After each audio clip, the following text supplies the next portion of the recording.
यातायात सुगम व सरल बनाने के उद्देश्य से कमिश्नर हरि नारायण चारी मिश्र ने सिटीजन कॉप चलाया जा रहा है, जो लोगों के लिए उपयोगी साबित हो रहा है, जिसके तहत अब तक एक क्लिक पर लोगों को सुविधाएं मिलेंगी। इसके तहत अब एक क्लिक पर लोगों को सुविधाएं मिलेंगी। दरअसल पुलिस कमिश्नर हरि नारायण चारी ने एक नवाचार शुरू करते हुए शहर के प्रमुख वैध ऑटो पर 4 डिजिट का नंबर AQR जारी किया है, जिसमें वैध अवैध ऑटो को चिन्हित किया जाएगा। आम लोगों के लिए ये सुविधा निःशुल्क रहेगी।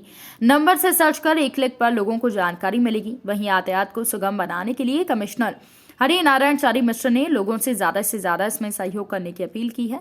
उन्होंने कहा कि आम लोग भी इस प्रक्रिया में सक्रिय कार्यों में रजिस्ट्रेशन के माध्यम से जुड़कर अपना योगदान दे सकते हैं। पुलिस प्रोत्साहित करने के लिए ऐसे लोगों को बड़े प्लेटफॉर्म पर सम्मानित करेगी।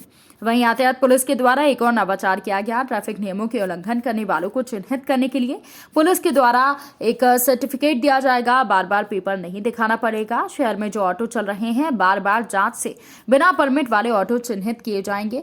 कोड नंबर 4 का रहेगा और सुरक्षा को लेकर मजबूत किया जाएगा सुगम सुचारू व्यवस्था के लिए। हम जानते हैं कि पिछले दिनों यातायात पुलिस ने लगातार मेहनत से कार्य किया है और इसके सकारात्मक असर शहर में दिखने लगा है। कई जगहों पर उपलब्ध संसाधनों के साथ में जिस तरीके से नवाचार और नई व्यवस्थाएं की गई हैं, उससे यातायात सुगम एवं सुचारू भी हुआ है और लोगों का भी भरपूर सहयोग मिल रहा है। DCP ट्रैफिक और उनकी पूरी टीम लगातार कड़े मेहनत से पूरी टीम के साथ काम कर रही है। उस कड़ी में एक नए आयाम को जोड़े जा रहे हैं। इसमें अगर हम देखें तो जानते हैं कि यहाँ पर एक सिटीजन कॉप एप्लीकेशन चलाया जाता है। मुक्त इंदौर पुलिस उसके माध्यम से लोगों की कई समस्याओं का सरल निराकरण करने के लिए लगातार तत्पर रहती है। उसमें कुछ और ऐसी योजनाएं, कुछ ऐसे सुविधाएं जोड़ी जा रही हैं जो कि लोगों के लिए काफ़ी उपयोगी साबित होंगी। इसमें मुख्य तौर पर इसको तकनीक से भी जोड़ने का उद्देश्य है और साथ ही साथ इसको जनोन्मुखी बनाने का भी उद्देश्य है। अगर इसमें देखें तो कुछ उन पहलुओं के बारे में बताना चाहूँगा। पहला, कई बार अगर किसी की वाहन अगर चला जाता है, क्रेन से अगर उड़ जाता है गलत पार्किंग की वजह से, तो पता नहीं चल पाता है कि आखिर कौन गया या कौन सी एजेंसी या उस व्यक्ति को कई बार लोगों से भटक के पूछना पड़ता है।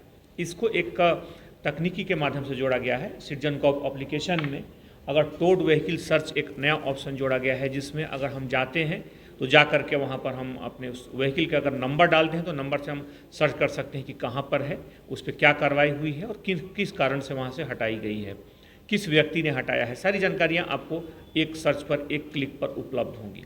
साथ ही साथ जो ट्रैफिक के जवान हैं, जब ड्यूटी में जाते हैं तो अपनी उपस्थिति को QR कोड के माध्यम से दर्ज करा सकेंगे।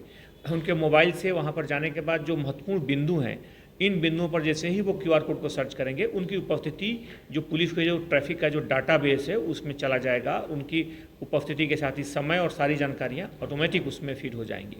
तो ये उनकी उपस्थिति को दिखाएगा और इस सूचना का उपयोग पुलिस इस एप्लीकेशन में फाइंड द कॉप करके एक एप्लीकेशन है, जिसमें जियो टैगिंग है, जियो फेंसिंग है। हम जब लोकेशन रहेंगे, उस लोकेशन के माध्यम से अगर हमको पता करना है कि इस चौराहे के सबसे नज़दीक में कहाँ पर ट्रैफिक पुलिस का जवान है, कोई ऐसा चौराहा हुआ जहाँ आसपास चौराहे पर ट्रैफिक का जवान उपलब्ध नहीं है, वहाँ पर अगर हम उसको सर्च करते हैं तो तत्काल में नज़दीकी जो भी जवान उपलब्ध होगा, क्योंकि QR कोड के माध्यम से सबकी उपस्थिति दर्ज है, इसलिए बता देगा एप्लीकेशन कि आपको नज़दीकी इस व्यक्ति की यहाँ उपस्थिति है और उपस्थिति के साथ ही उसमें हम कैसे उसको संपर्क करना है। तो ये एक तकनीक का बड़ा ही एक प्रभावी उपयोग है, जिसके माध्यम से लोगों की इसमें काफ़ी सहूलियत होगी। इन सारी योजनाओं के साथ साथ एक बड़ी एक पुलिस की महत्वाकांक्षी और लोगों को जोड़ने वाली एक बड़ी ही महत्वपूर्ण और योजना का आज शुरुआत हो रही है। इसमें इस एप्लीकेशन में ही, सिटीजन कॉप एप्लीकेशन में ही एक नई व्यवस्था जोड़ी गई है, जिसमें यातायात प्रबंधन मित्र के नाम से उसमें एक नया फीचर जोड़ा गया है। और इसमें उद्देश्य है कि हर व्यक्ति की सहभागिता को, इस यातायात को बेहतर करने में हम जोड़ें। अब कोई भी व्यक्ति, बहुत सारे ऐसे लोग होंगे जिनकी इच्छा होती होगी कि शायद वो यातायात में अपना योगदान दें, लेकिन उनको जरिया नहीं पता चलता होगा कि किस माध्यम से हम कहाँ पे दे पाएँ, या फिर जिस जगह पे देना चाहते होंगे वहाँ पर वो शायद उनको किससे संपर्क करें, इस बात का पता नहीं होगा। अगर यातायात प्रबंधन मित्र में अगर रजिस्ट्रेशन कराते हैं और जिस क्षेत्र में वो अपनी सहयोग देना चाहते हैं, वहाँ पे अपना योगदान देना चाहते हैं, उन जगहों के लिए रजिस्ट्रेशन कराएं। उनको वहाँ से फ़ोन आएगा, उनसे संपर्क किया जाएगा और संपर्क करने के साथ ही उस क्षेत्र विशेष की यातायात प्रबंधन में वो एक सक्रिय भूमिका निभा सकते हैं। कई बार हमारे पास वक्त होता है, इन सकारात्मक और सक्रिय कार्यों को करने के लिए इच्छा शक्ति भी होती है, लेकिन हम उस संस्थागत तरीके से वहाँ नहीं पहुँच पाते हैं। ऐसे में इस तरह की योजना, इस एप्लीकेशन के माध्यम से रजिस्ट्रेशन काफ़ी फायदेमंद होगी। और हम जानते हैं कि यहाँ पर जिस तरह सुरक्षा समितियाँ हैं, जिस तरीके से स्वास्थ्य में लोगों ने बढ़ कर जिस तरीके से योगदान दिया है, उसको अपनी जीवन पद्धति में शुमार किया है। आने वाले दिनों में यातायात प्रबंधन भी हर व्यक्ति की जीवन पद्धति का एक हिस्सा बनेगा। यह जो सर्टिफिकेट है मुख्य तौर पे शहर में जो ऑटो पे जो कार्रवाइयाँ चल रही हैं, तो कार्रवाइयों पे पुलिस का भी समय बहुत व्यर्थ होता है कि उसमें बार बार एक ही को चेक करना, क्योंकि मालूम नहीं होता, बार बार जांच की जाती है, तो उसमें उस व्यक्ति को भी सुगमता रहेगी। ये पुलिस का जो MTH कंपाउंड है, वहाँ पर इसे अपने सारे पेपर्स को दिखा करके पुलिस उसको प्रदान करेगी और साथ ही साथ उसको पूरी तरीके से उसमें करने के साथ ही जो बिना परमिट वाले ऑटो हैं उन पर कार्रवाई करना ज़्यादा आसान हो जाएगा। जिन ऑटो पे सर ये नंबर लगाए जा रहे हैं, मानो तो कोई घटना होती है तो उनमें भी पुलिस के लिए कारगर साबित होगा इनके जान के निकालना। हाँ, बाकी उनकी पहचान सुनिश्चित रहेगी, उनका एक उस कोड से हम उनको जल्दी आइडेंटिफाई कर सकेंगे। जैसे उस कोड को किसी ने बताया कि फला नंबर का कोई 162 नंबर के ऑटो ने जिस पे कोड था हमें किया, तो उस कोड से ही बजाय नंबर चूँकि बड़ा होता है हम याद नहीं रख पाते हैं।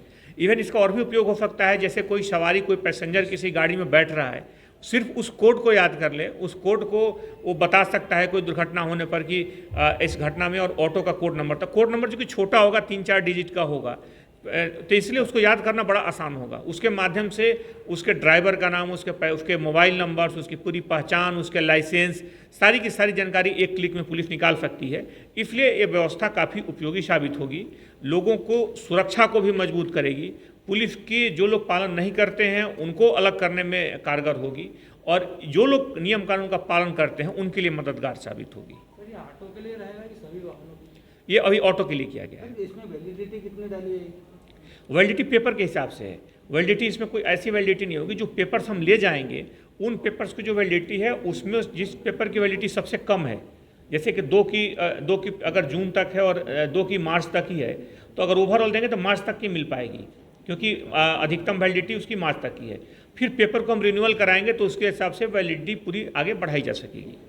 यातायात पुलिस के द्वारा इसमें और एक नवाचार किया जा रहा है, और एक सारे जो प्रयोग हो रहे हैं, सारे जो कार्रवाइयाँ हो रही हैं, इनका उद्देश्य है कि व्यवस्था को सुगम और सुचारू बना सकें।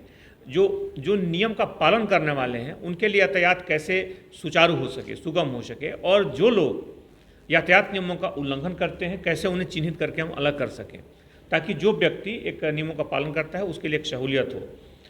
इन चीज़ों को ध्यान में रखते हुए एक पुलिस ने एक कोड का सिस्टम शुरू किया है, इसमें पुलिस जो लोग इन यातायात प्रबंधन में योगदान देंगे उनकी जानकारी, उनको एक प्रमाण पत्र भी देगी। लगातार उनको आने वाले दिनों में प्रोत्साहन के लिए अलग अलग मंचों पर सम्मानित भी किया जाएगा। जो बेहतर और सक्रिय काम करेंगे उन्हें सम्मानित भी किया जाएगा। और हाल के दिनों में यातायात पुलिस की तरफ से एक निर्मला पाठक योजना, एक पुरस्कार घोषित किया गया था, वह भी उनको एक उचित मूल्यांकन के बाद प्रदान किया जाएगा। लेकिन सबका उद्देश्य है कि हमारे शहर की जो यातायात व्यवस्था हो वो एक आदर्श यातायात व्यवस्था के रूप में स्थापित हो, और तकनीक का भरपूर उपयोग करके पूरी व्यवस्था को हम बेहतर जनोन्मुखी और जनोपयोगी बना सकें।